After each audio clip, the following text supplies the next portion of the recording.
Uncle Mark. Here's the thing. I'm not aware of what's happening in the world. That's probably the best way to live in 2020, to be honest. I'm just letting it all move past me like so much water in a river. Do you feel like sometimes you need a little bulletin?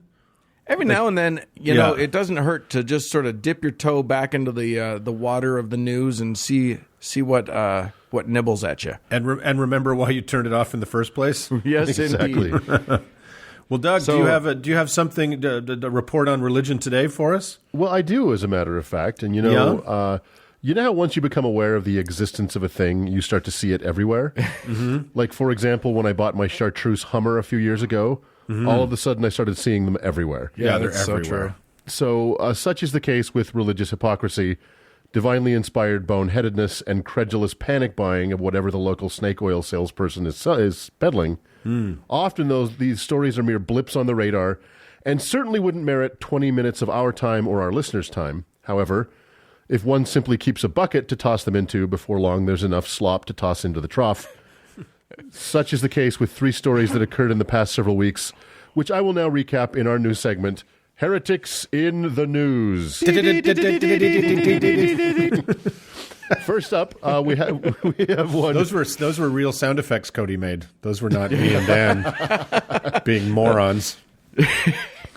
I think I just signaled the start of a war in Morse code. I'm not sure. First up, we have one Barry ColePointer of Kirksville, Missouri. Mr. Pointer, 57, is a professor of communications at nearby Truman State University, and until recently was one of 3 elders in the Kirksville Church of Christ. Longtime listeners need nothing more than this to know what exactly is going to happen next, and can feel free to skip ahead a couple minutes. You see, Mr. Pointer had a secret identity. However, he lacked the panache and subtlety of Anthony Weiner or Mitt Romney, who went by the online monikers Carlos Danger and Pierre Delicto, respectively. No, Mr. Pointer chose a far simpler and much more on-the-nose DILF, which, of course, according to Urban Dictionary, means Dad I'd like to fuck. Yeah. Leaving aside that I don't think you're supposed to self-apply terms like MILF, DILF, or GILF. Yeah. Although I will gladly apply that to you, Uncle Doug. Even though you're not a dad, you've definitely got that dad bod that they're He's got some daddy. He's got daddy energy. I'll take it. Yeah. And he called himself DILF because apparently Kuka-Wuppa-Wook, or Christian conservative who predictably wants cock, was taken. Kuka-Wukka-Puck? I love it. That's now Uncle Mark's Grindr handle. Yeah. Well, that's the first 25 letters of my Grindr handle. Yeah. Mr. Pointer used this fake identity where else but on Grindr. If anyone out there does not know what Grindr is, just ask your pastor. Apparently, or the closest Republican. Exactly. Students at Truman notified authorities that some creep was going by the name DILF, and he was harassing students and soliciting sex for favors. What favors, you may ask? Well, I don't think I need to ask, actually. Oh, you want to know this. Yeah, okay. This is where this sad story takes an even sadder turn. Police set up a fake profile on Grindr and managed to make contact with DILF, who said he was looking to have, quote, a sugar daddy relationship, and offered to buy his prospective partner a tank of gas and, quote, might throw in an Arby's card, LOL. Okay. All right, listen. Gay guy here. Any potential sugar daddy out there, you have to do better. Yes, indeed. Okay? You have to do better. Come on. An Arby's card?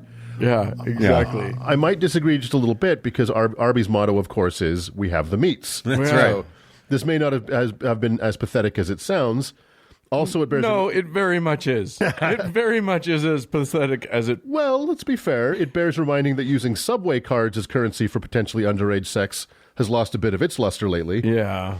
Although there's a surprising amount of fast food chain logos or mottos that would have worked as well. KFC's is finger licking good. Burger King's is have it your way. Yeah. And, of course, Taco Bell is think outside the bun. That's less good for a gay site. No word on why Arby's is Mr. Pointer's statutory currency of choice, which leads us to last December 3rd, when DILF agreed to meet the undercover officer at a gas station. When he realized it was a sting, he fled, but was pulled over several blocks away and was arrested. What was the illegal part? Was it Was it underage? He was soliciting underage sex? That's what they're kind of trying to pin on him. They've charged him with a Class B misdemeanor for soliciting sex that could lead up to 6 months in prison or a $1,000 fine. Here's the thing. He claims he wasn't soliciting minors. He was soliciting students of a college. So more some of them are minors. Some of them are minors. Some of them aren't. But if it's over 18, and if it's over 18, and if there's not offering to like directly pay cash, I don't see how that's a crime. Then his crime is being gay and closeted and desperate. That part of the country, right? But here's the thing: is if I'm a little unclear why if consenting adults want to exchange cash for sex, that's a problem. Isn't that their business? I mean, I understand that there's laws on the books. I just am challenging Of course it is. I was the only saying morality that of those laws. I feel like the editorial position of this podcast could very easily be pro-sex work. I don't have a problem 100%. with that. 100%. I was only bringing it up because if it's illegal wherever he is, then that would be the illegal thing. Yeah. But unless he was directly soliciting for minors, then this is just the cops harassing a gay guy who also is a big fat dope because he's a conservative pastor, but whatever. It can be both things, unfortunately. Yeah. So that takes care of that little nugget. His case is working its way through the courts. Let's look at a heretic in the news from our own neck of the woods. According to the Salt Lake Tribune just 2 days ago.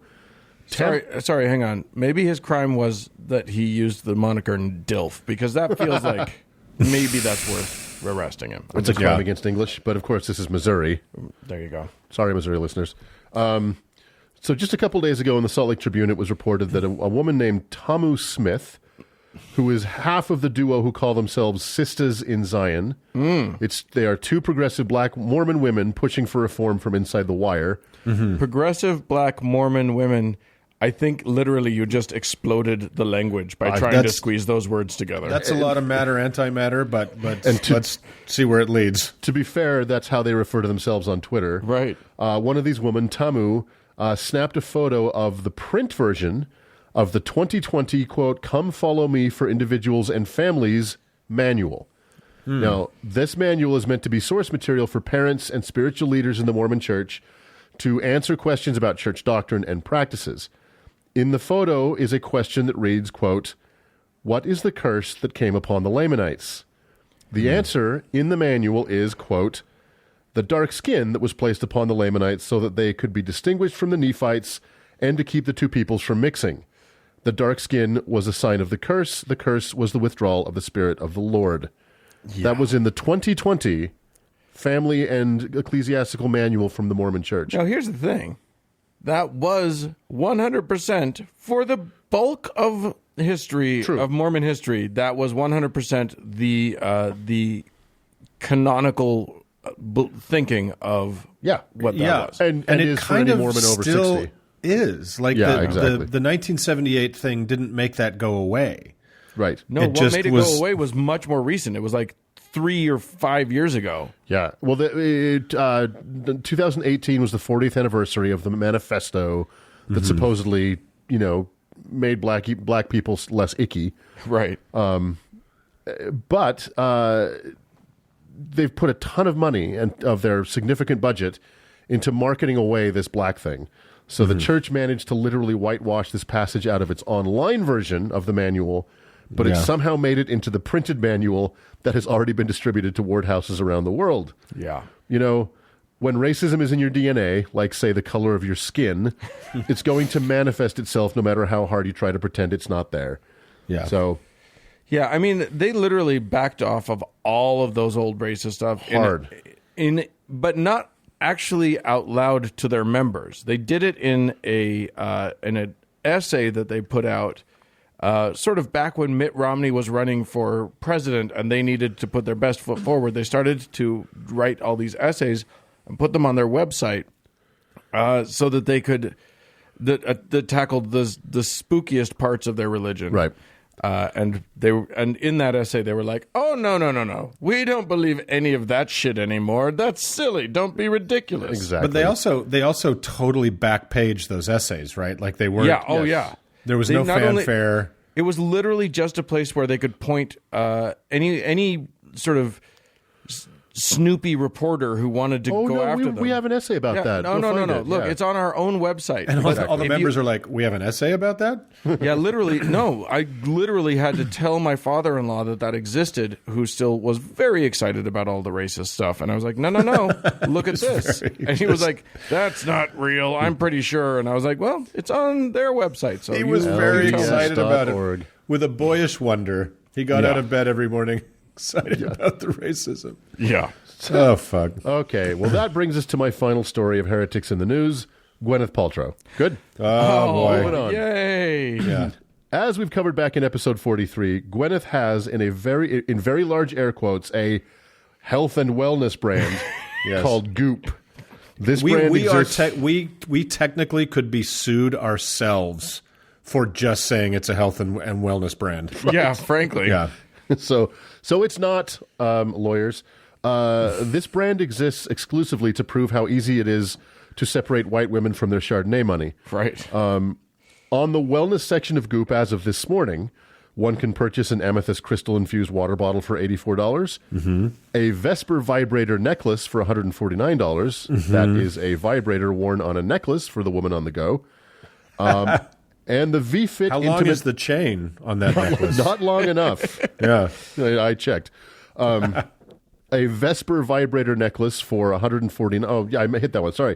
The V-Fit Intimate Wellness Solution, which is a multi-speed vibrator that uses heat and the miracle of red light to help achieve orgasm for the low price of $495. Oh, there's much more. That's a steal at twice the price. Right, exactly.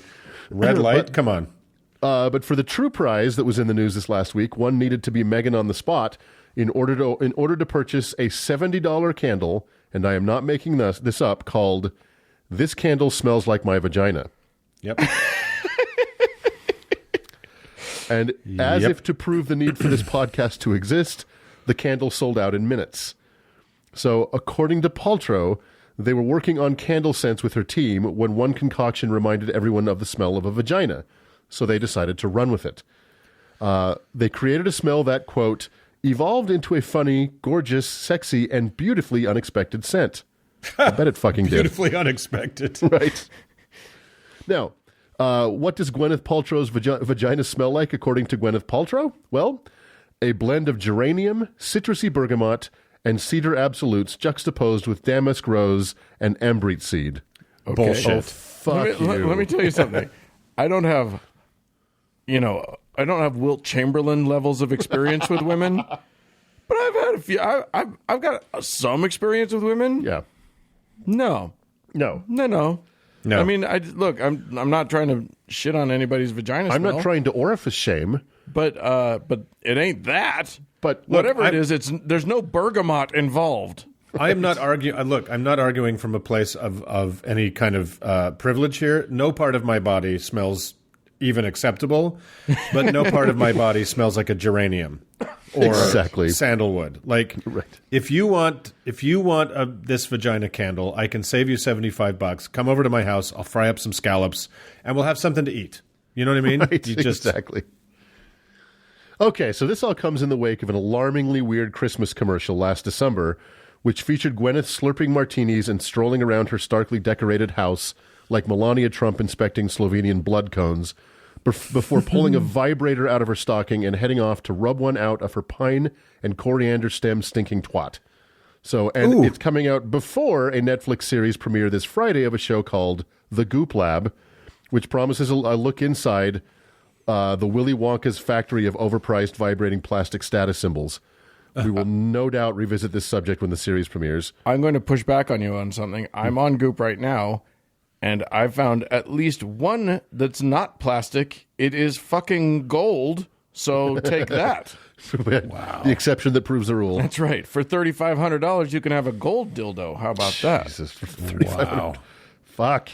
But all of this pales in comparison to the truly egregious action that really got me in a lather. It turns out that the name of the candle line of which her labia light is part is Heretic. Oh, hell no. What? Longtime listeners will no doubt know that our line of wellness scams is called Heretic and has been for some time. That's right. So, Gwyneth, expect to see us launching a lawsuit faster than an ejected vaginal egg. Cease and desist, Pepper that's right. Potts. But but while we're on the subject, I would be remiss if I didn't announce our new winter lineup of Heretic products.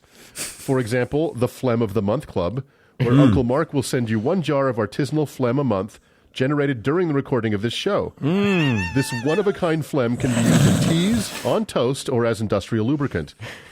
Don't forget Uncle Dan's lineup of young and old exfoliating mesh bags of fingernail trimmings. Get these fast, as it takes Dan over a year to collect enough clippings for 1 bag from retirement homes and elementary schools. Yeah. And, of course, It's a labor of love. It's a labor of love, really. Yeah. It's true. Of course, there's also this road flare smells like my taint. Yes? Change your tire and style with this one-of-a-kind road flare that smells like my taint after I played a hockey game in a wetsuit. With hints of spoiled meat, salted meat, sadness, and jasmine. So those are all the products available on Heretic as of this morning. And that concludes my roundup of heretics in the news. Yes, indeed.